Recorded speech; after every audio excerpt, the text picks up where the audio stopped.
Welcome back to America's Retirement Headquarters, home of the Retirement Guys Formula and America's Medicare Associates with Nolan Baker and Chaz Price. Really do appreciate you joining us. Just by tuning in, you're showing that you're starting to take your retirement serious. The next step, of course, is putting a plan in place and actually, getting into the details. And to do that, you can give a call, 419-794-3030. Or you can go online to the website as well, arhq.com. I think a lot of the listeners out there, a lot of people that are still working, they've got 401ks. And the people at Vanguard looked at how more than 500,000 retirees use their tax-deferred accounts like 401ks over a 10-year period. Here's what they found. 70% of retirees, they leave their money in 401ks and IRAs and take the money as needed. 30% cashed out their employer plans within 5 years, using the money for emergencies and other needs. Obviously, two very different approaches there. What are the pros and cons of each of these strategies? Well, Chaz, I think when we were talking about this and, our combined 50 years of experience, I have yet to think of a time that I've told somebody it's a good idea to just cash out their 401k. I struggled with that one too. Yeah, it really was. So, if you're listening and you're considering cashing out your 401k, please, before you do this, make sure you talk with a financial and tax professional and know what your other options are. There's so many things that could mean that it's not in your best interest. And the study that Vanguard did is 500,000 people, and 30% of those are cashing out within 5 years for emergencies. So you have to wonder, what is that emergency?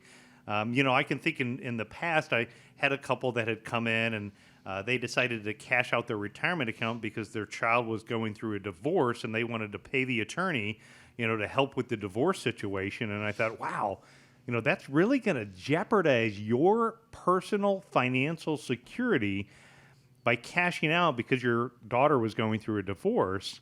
And they didn't really stop and think about it and what the pain was going to be. The other time is, you see people who are younger and not understanding what the rules are. If a 50-year-old cashes out their 401k, not only could they be subject to a 20% mandatory tax, they also could be subject to a 10% early withdrawal penalty because they're not old enough to be able to cash out their retirement account.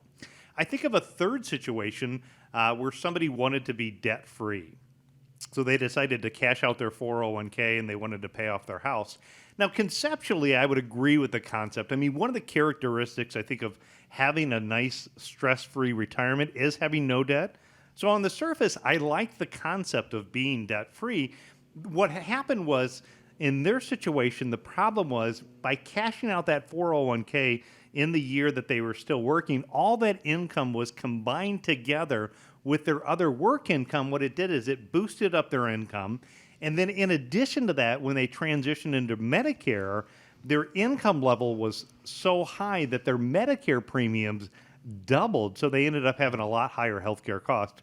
The strategy in that situation could have been to gradually take some money out of the 401k over a series of years, again, keeping them within the tax bracket that they wanted to stay in, as well as trying to minimize the amount of healthcare expenses that they paid, whether they retired before 65 under the Affordable Health Care Act or in excess premiums for Medicare if the cost gets high. But I would say, again, Chaz, it's been my experience that most of the time cashing out a 401k or employer-sponsored plan for an emergency is a bad idea. What do you think? I definitely agree with you there. I mean, there's just so many negatives to.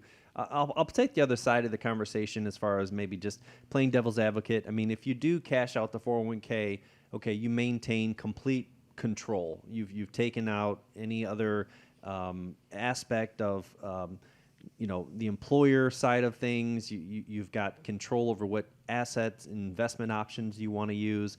I get that component, but really, to me, the complete control of that asset it's not really what the 401k was designed to do. I mean, we put money into these things to basically provide for our future, but also to delay taxes.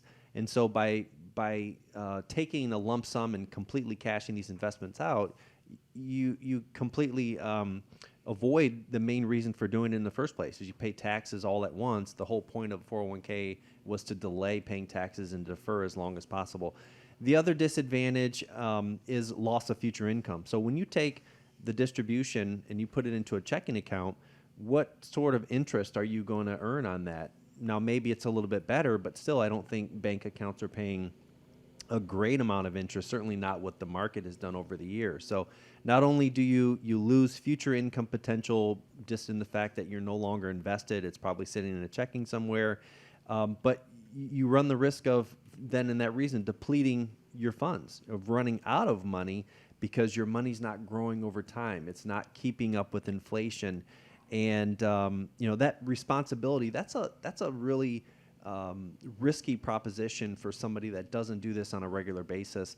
You cash the 401k out. Now the responsibility for creating your retirement income is solely on your shoulders. You don't have any assistance from, again, the company, the 401k, and if a financial advisor that maybe has selected investments for you that could grow over time. I know there might be volatility there, but that's a really risky proposition, and you're taking the responsibility for your retirement solely on your shoulders with no help from the employer or an advisor that may have been assigned to the plan.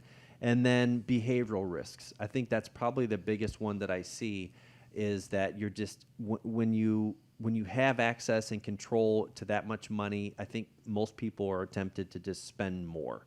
And so maybe having a little bit more well thought out plan would help you exercise a little bit more discipline. Like you said, Nolan, let's, instead of completely cashing the 401k out, putting the money in your checking account and paying off your house, why don't we roll it over to an IRA, completely tax free sort of situation where you're not paying any tax at that moment, and then take out half now, put a big chunk down, and then take out the other half the next year as soon as January 2024 rolls around.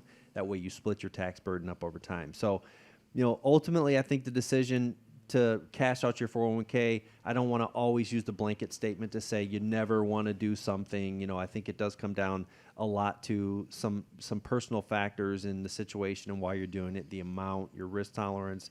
But you definitely, the main takeaway here is if you're considering doing this, which we do have some clients that have and came in, we were able to save them actually and come up with a different plan. But if you are considering taking a lump sum, cashing out your 401k, please get some advice from a tax professional or an advisor before you do that, because there can be some irreparable consequences and drawbacks. It's definitely one of those measure twice, cut once situations. Actually, more often than not, measure twice, don't cut at all situations. Sitting down and speaking with professionals like the team at America's Retirement Headquarters, what is the purpose? What is motivating you to make this withdrawal? And then figure out if there is an alternative way to do that that is not going to cause further problems down the line. That starts with that phone call. The phone number, 419-794-3030. Or you can always schedule a time to speak with them as well on the website, arhq.com.